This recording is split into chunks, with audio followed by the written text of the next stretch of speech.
Filosofía desde el Caribe es un espacio de difusión de filosofía, educación y tecnología.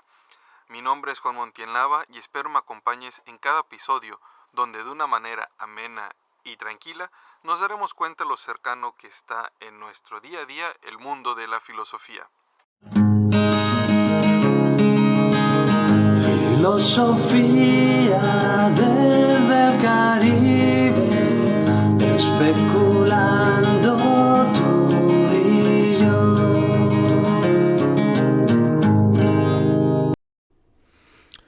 Hola, ¿qué tal? Muy buen día. Estamos en un episodio más de Filosofía desde el Caribe. El día de hoy vamos a hablar de la ilustración.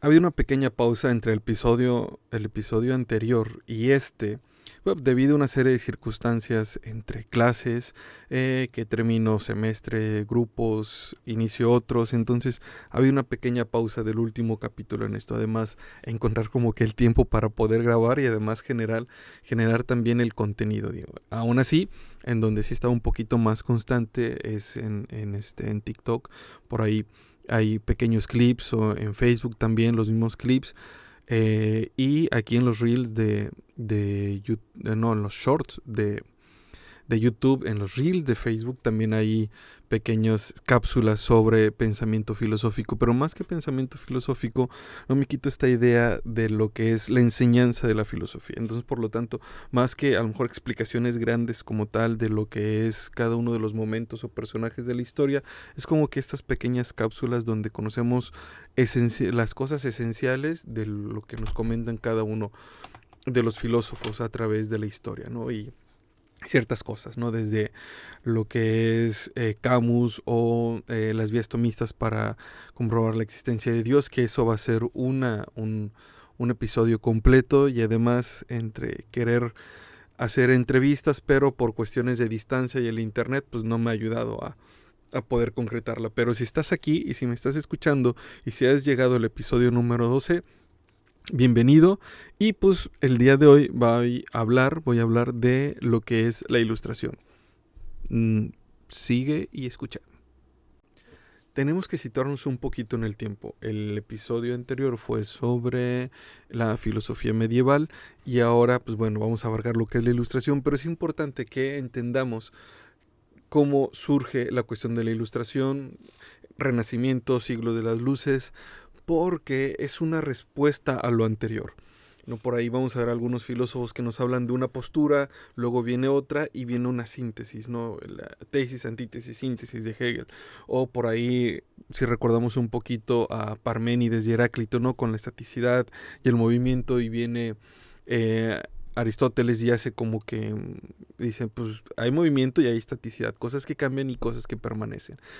Y así como en esas posturas filosóficas, ahora nos encontramos con la ilustración que surge como respuesta al movimiento anterior, que fue lo que es el medievo, ¿no? Pero ¿qué vamos a entender o qué se entiende por ilustración? La ilustración fue un movimiento intelectual y cultural que se desarrolló principalmente en Europa durante el siglo XVII y XVIII. ¿Cómo surge? Surge como respuesta a una serie de factores históricos y culturales y filosóficos que influyeron en la manera en que las personas percibían el mundo y la sociedad. Algo interesante y agradable de la filosofía es que percibimos el mundo. Durante cada época de la historia percibimos el mundo incluso de una manera diferente, es decir, de acuerdo a lo que tenemos en un tiempo y un espacio. Vaya, que sería, no sé, de Galileo si conociera ahorita el telescopio Hubble o el James Webb, ¿no? Es una visión completamente completamente diferente del universo. No quiere decir que lo que se vio o lo que veían o lo que ellos reflexionaban estaba equivocado, no, sino simplemente nuestro conocimiento obedece a una historia y tiene ciertas influencias. Digo, en este caso tenemos que percibir el mundo ahora de una manera diferente. ¿Qué es lo que nos aporta la ilustración? Empecemos nada más mencionando un poquito Descartes, la duda. Dudar es válido, es muy válido. Dudar incluso de aquello que aparentemente es correcto. conocimiento. Y eso es un aporte principal muy importante de Descartes. O a lo mejor pensamos esto en las ideas racionalistas, pero a lo mejor tenemos una idea muy empirista y solamente lo que captan con nuestros sentidos. Y ahí podemos hacer una serie de conjeturas de cómo ahora percibimos el mundo y queremos conocer todo lo que nos rodea, ¿no? Hay un paso muy importante. Al inicio de la historia de la filosofía hablamos del paso del mito al logos, es decir, cómo el pensamiento mítico es destruido sí, destruido por el pensamiento racional, o mejor dicho, para no ser tan destructores. Pensar que ay, aquí hay una mosca, perdón. Como un mosquito. Como en el paso del mito logos, pero ahora aquí también hay algo similar. No es de que el mito es muy malo y por qué no me da conocimiento específico, no, sino que es la manera en que en su momento se explicaba la realidad, pero llega el pensamiento filosófico, llega la duda. Ahora, en la Ilustración, en el Renacimiento, en el siglo de las luces, tenemos el paso del pensamiento teológico al pensamiento racional. Ojo, todavía hay pensamiento teológico, todavía hay pensamiento, todavía Dios es parte importante de la disertación en la historia de Europa, en la historia, y ya nos llega un poquito acá en la historia de América, pero sí hay un paso muy importante. Es decir, ¿qué tenemos en el pensamiento, en el medievo, en la época medieval?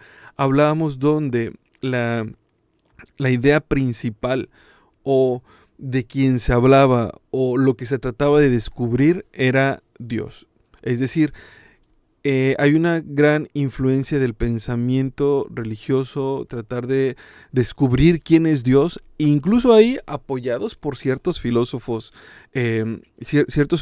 Aristóteles y Platón hacen ahí de las suyas, para tratar de explicar desde una postura teológica o filosófica la existencia de Dios, o defender una doctrina, alguna doctrina, ya sea el catolicismo, el cristianismo, el judaísmo, ¿no? O el islamismo. Ya se buscaba a Dios como una respuesta o principio de todo, pero pasamos a la parte racional. ¿Y si Dios? Y entonces, si es el hombre, y regresamos a los clásicos, aún sabiendo que en la época medieval se hablaba de los clásicos griegos, pero ahora se retoma desde otra perspectiva. Viene el pensamiento racional y hablamos un poquito más de centrarnos en replantearnos otra vez lo que es el mundo, el ser humano, incluso hasta Dios. Hay una disputa. Ahora, no quiere decir que en esta disputa entre la fe y la razón tiene que existir un ganador.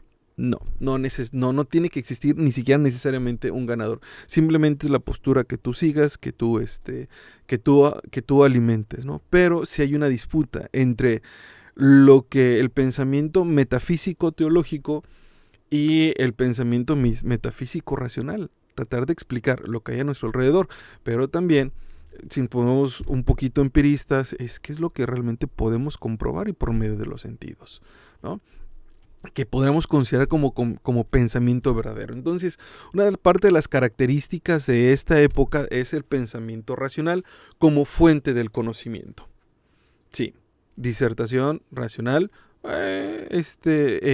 pero vamos un poquito más allá, no nada más pensemos en el racionalismo, sino también pensemos en el empirismo como fuente principal e importante para llegar al conocimiento. Ya no es algo que se viene y se me revela y entonces descubrimos que la causa última y el final es Dios. No, ahora vamos a replantearnos qué es el ser humano, cómo adquirimos el conocimiento, pero desde otra perspectiva. Hay una crítica a la iglesia en esta época, ¿no? Este pensamiento dogmático que aparentemente nos dice, oye, dogma. Y dice, ¿y si dudamos un poquito del dogma? Y entonces hay una crítica a la iglesia en esta época. Antropocentrismo. Regresamos al ser humano. Cuando las disertaciones eran sobre Dios, ahora regresamos otra vez al hombre. ¿Qué es el ser humano, ¿no? En esta idea antropocéntrica, a reflexionarnos y a reconstruirnos ahora incluso de aquellas personas que dudan de que todo fue creado por un ser divino, ¿no? Y otro elemento importante, método científico. Ahora, método científico tal cual, método científico. Vamos a hacer una serie de pasos para llegar a descubrir la verdad, o por lo menos captar, entender o comprender la realidad.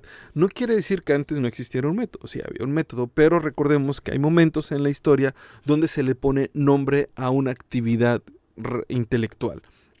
No, es decir, no es porque antes del medievo no se cuestionaba sobre una deidad, pero ya hablamos de la teología o ya hablamos de algo como que muy específico. En este caso, hablamos ya del método científico, es decir, una serie de pasos, partimos incluso de la duda, de la observación, y hasta podría ser una idea de síntesis entre lo racional y entre lo racional y lo empírico. Es decir, primero puedo yo inferir algo. Puedo suponer algo, pues por la observación o simplemente algo racional, y después lo puedo comprobar. Lo compruebo desde una perspectiva a lo mejor empírica, ¿no? Entonces surge el método científico. Y el método científico entonces es esa comprobación. Aparentemente ¿lo puedo comprobar? Existe. ¿No lo puedo comprobar? Pues no existe. Aparentemente. Y un desarrollo importante. La imprenta. La imprenta fue un factor en ambos sentidos, es decir, en el sentido teológico, bíblico, es decir, en el sentido de la proyección y la reimpresión de la Biblia, ya aquí ya estábamos hablando que hubo ya esas manifestaciones de que la Biblia ya no nada más sea en latín o en griego o lenguas muy específicas, sino ya también como que se empieza a traducir a idiomas, sobre todo ahí al alemán. Las traducciones de Lutero y demás. Pero entonces, ¿qué nos apoya? La imprenta. Pero también la imprenta nos ayuda a propagar el conocimiento, difundir todo el conocimiento. Lo que nosotros hagamos, escribimos y demás, no es lo mismo esperar, no sé, en el caso de la Biblia, a una serie de monjes que escriban y escriban y escriban, incunables se llaman, creo, estos textos antes de la imprenta, que escribían y escribían. Ahora no, ahora se hacía una vez, se hacía una plantilla y vámonos. La imprenta es un elemento muy importante. Lo que en nuestro tiempo, o a lo mejor un poquito más por ahí en los 90, a los que nos tocó el buscar en libros y buscar en internet, es un salto fenomenal. Increíblemente, ¿no? Porque se propagó la cuestión de la cultura. Obviamente todavía no a todos, pero por lo menos ya había un acceso un poquito más accesible para la mayoría. Digo poquillo. Ahora pensemos, ahora sí, en este tiempo específicamente, estamos por si lo ven allá por si me escuchas en el futuro, bueno, incluso si me escuchas después de grabarlo y desde ahorita pues ya estás en el futuro, pero si andas por ahí del año, no sé, 2050, 2060, algo así, o mucho más, ahora tenemos la ayuda de la inteligencia artificial. ¿Para qué? Para crear muchas cosas, ya sea crear contenido, crear imágenes o muchas cosas. Entonces, ese es lo que tenemos ahora con la inteligencia artificial, es otro parteaguas para la difusión y la comprensión del conocimiento. Obviamente, ahí nada más le haces preguntas y te da una respuesta. Tienes que dudarlo, tienes que buscar y tienes que tener como ciertas habilidades para saber si lo que la IA, cualquier tipo en este caso muy común, el ChatGPT te dé, realmente pueda ser cierto o tenga como que ciertos matices. Lo chistoso de esto es que de la imprenta al internet hay años, siglos. Pero del internet a la inteligencia artificial son pocos años. Estamos hablando del 90, ¿no? Cuando ya se vuelve masivo el internet, cuando ya se vuelve accesible, cuando ya puedes ir a la papelería, un chat, un café internet o tener internet en tu casa, ¿no? Pero de ahí de los 90 ahora en el 2023, que es como que el mayor auge de la inteligencia artificial, un poquito, a lo mejor el año pasado, 2022, pero en este 2023 ya todos hablan de inteligencia artificial. Ese es otro parteaguas muy importante. Así como el desarrollo de internet, el desarrollo de la inteligencia, la imprenta fue un elemento importante para propagar todo el conocimiento en esta época, en la Ilustración. Tenemos dos fuentes principales de conocimiento que se desarrollan en este tiempo, que es el racionalismo y es el empirismo. Racionalismo, ok, conocimiento que adquirimos por medio de la razón, y empirismo por medio de los sentidos. Es decir, yo puedo disertar sin necesariamente estar observando ciertos patrones o lo que hay a mi alrededor, pero sí empiezo a llegar a estas ideas claras y distintas, muy en el estilo de Descartes, y generar conocimiento nuevo, sin necesidad de la observación o de utilizar alguno de nuestros sentidos. Y tenemos también, es el racionalismo, y tenemos el empirismo. El empirismo, ahora sí, lo veo, lo compruebo, lo acepto, si no, no. Es muy difícil, no sé si a alguien de los que está escuchando aquí quiera ahí opinar algo, si se considera netamente empirista o netamente racionalista, es decir, solo, y que nos explique cómo observa el mundo, cómo observa el universo y cómo construye conocimiento a partir de ahí. Digo, no es porque estos filósofos no lo hayan hecho, sino a este tiempo en el que nosotros vivimos, donde tanto aquellas cosas que no vemos pero sabemos que existen, o que llegan aquí, o que yo estoy grabando y llega por una serie de conductos, cables y señales, etcétera, que a veces son imperceptibles. Ahora, el hecho de que algo no sea imperceptible al ojo humano no necesariamente quiere decir que no exista, aunque algunos dicen que si no lo vemos, no existe. Ahora, ¿cuáles son estos filósofos que tenemos en esta época? Haciendo ya como que concretándonos en ciertos filósofos para saber qué dicen cada uno de ellos. Tenemos a Descartes, y Descartes fue un elemento clave y algunos lo consideran como el parteaguas, como el primero. Dicen, a partir de Descartes tenemos Ilustración. ¿Y qué tenemos ahí con Descartes? Clásica frase de Descartes: pienso, luego existo. No llega a estas ideas donde se da cuenta que los sentidos son lo engañan, ¿no? La idea del genio maligno, la idea de dudar de todo, de descomponer las partes, analizarlos y replantearse otra vez la duda inicial para ver si ya no existe duda alguna, ¿no? Entonces, dudamos. En esta idea es dudar de los sentidos. ¿Cómo puedo, si yo estoy enfermo y voy a hacer un examen, en el caso de que todavía es examen, o acuérdate cuando es examen, a lo mejor tenías dolor de panza, de estómago, se escucha más bonito. Tenías dolor de estómago y entonces tu papá o tu mamá, o ambos, te mandaban a la escuela y dices, mamá, pues es que papá, me duele el estómago, no, por favor, no me lleves.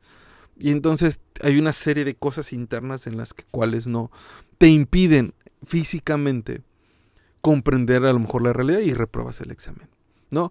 O uso lentes en mi caso, y si eres a lo mejor profesor o profesora, sobre todo en los niveles básicos, donde ahí se dan cuenta la necesidad de utilizar lentes. ¿Por qué? Porque tienes a los niños o a las niñas ahí sentaditos tratando de ver y que, ¿por qué no escribes tan rápido? Pues porque no ve.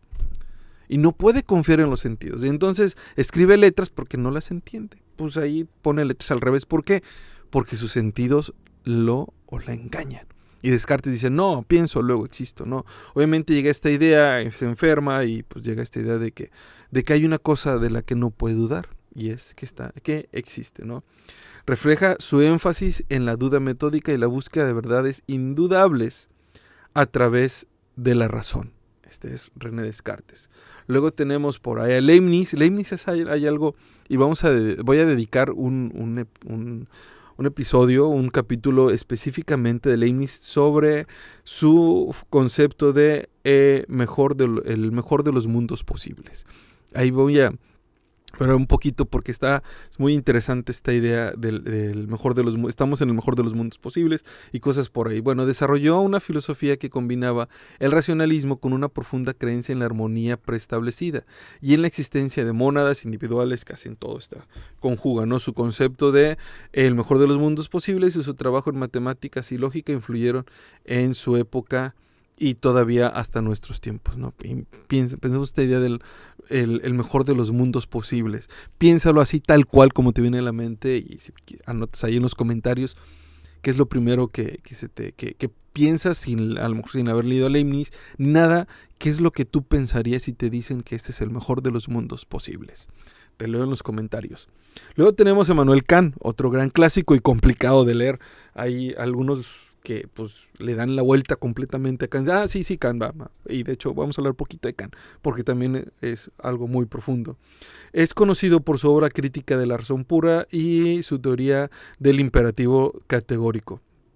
Su filosofía se basa en la idea de que el conocimiento humano está construido por la mente y no una representación exacta del mundo externo. Ahora, importancia de Immanuel Kant.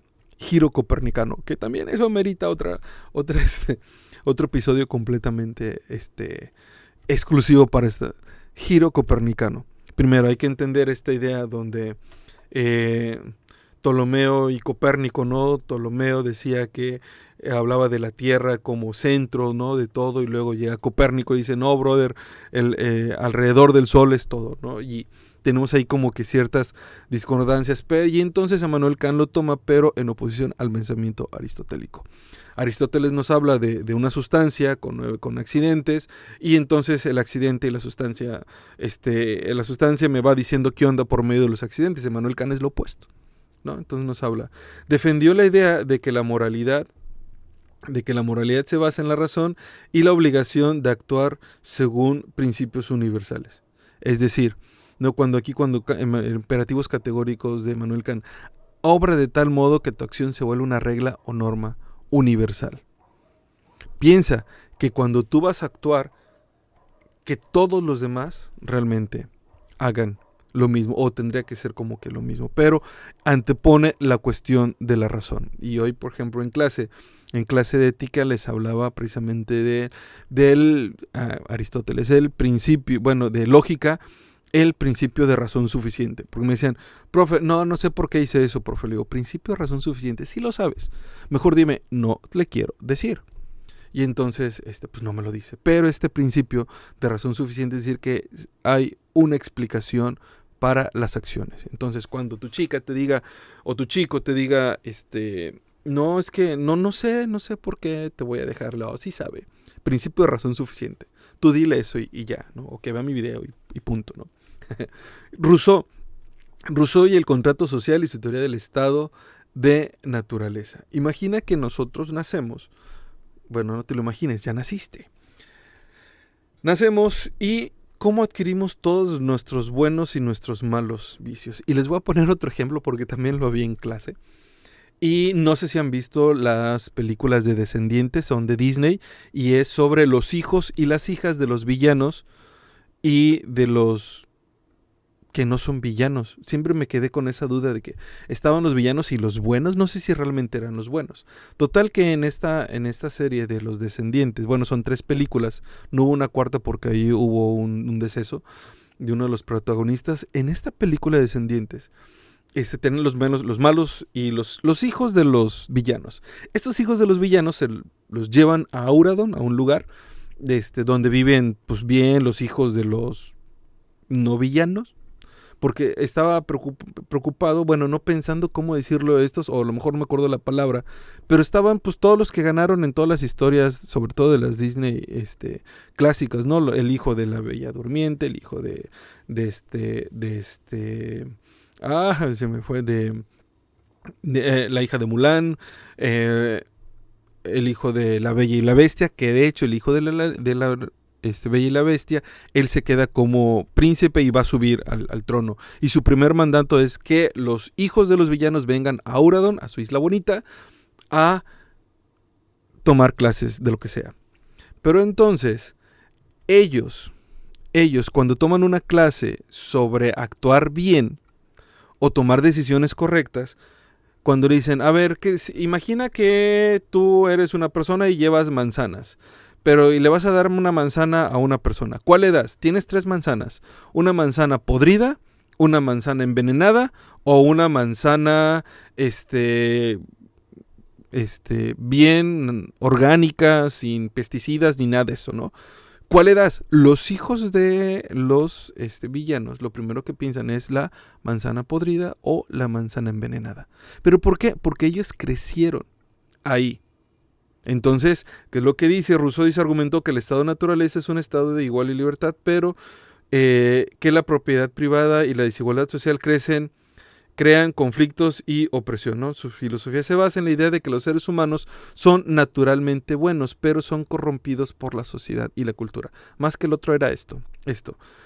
La sociedad, nacemos buenos, pero nos corrompe la sociedad y la cultura, que es lo que pasó con estos hijos de los villanos. Ellos respondían, y luego dijo Mal, una de las protagonistas, les dijo, ella sabía cuál era la respuesta correcta.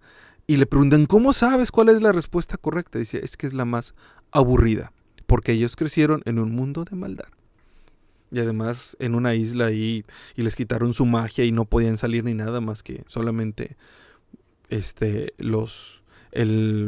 la bestia y Bella tenían como que esas facultades.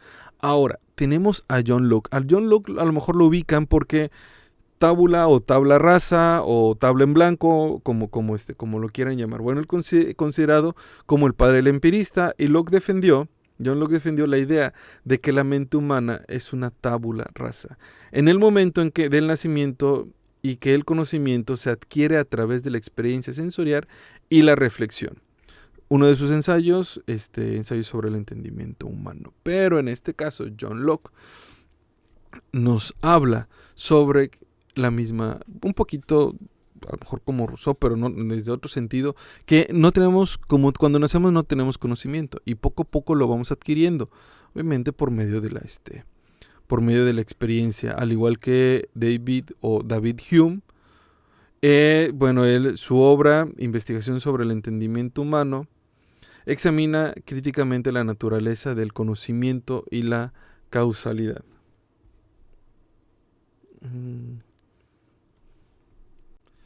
Bueno, y con David Hume damos por terminado esta lista, pequeña y breve lista de filósofos de la Ilustración, del Renacimiento. Y pues bueno, a manera de concluir o hacer una pequeña síntesis, tenemos la Ilustración como una respuesta a lo que es el pensamiento dogmático del medievo. Tenemos como fuente principal de conocimiento el racionalismo o el pensamiento racional. Tenemos a esos empiristas, tenemos un vuelco importante a la reflexión del ser humano, del hombre. El pensamiento ético surge, pero ya no desde una perspectiva netamente o específicamente religiosa, sino ahora como fundamento el ser humano, ¿no? Por eso el pensamiento antropocéntrico vuelve a tomar fuerza en la Ilustración. Grandes inventos en la Ilustración, hay muchos. Menciono la imprenta en el sentido del desarrollo y la difusión del conocimiento. Y tenemos el método científico, ¿no? Como ya algo ya establecido. No es que no existiera antes método científico, pero ya tiene este nombre muy, muy, muy arraigado y se desarrolla en la Ilustración. Y digo que con esto damos por terminado. Espero te guste el episodio del día de hoy. Te invito a escucharme, te invito a compartir, te invito a comentar, y pues bueno, para ir creciendo esta comunidad de Filosofía desde el Caribe. Tengo pendientes por ahí hacer entrevistas, pero con amigos, conocidos, filósofos y no filósofos, en el sentido de que no he estudiado filosofía o algo así, pero que creo que enriquecerían mucho este podcast. Entonces queda ahí pendiente. Sígueme en mis redes, me puedes encontrar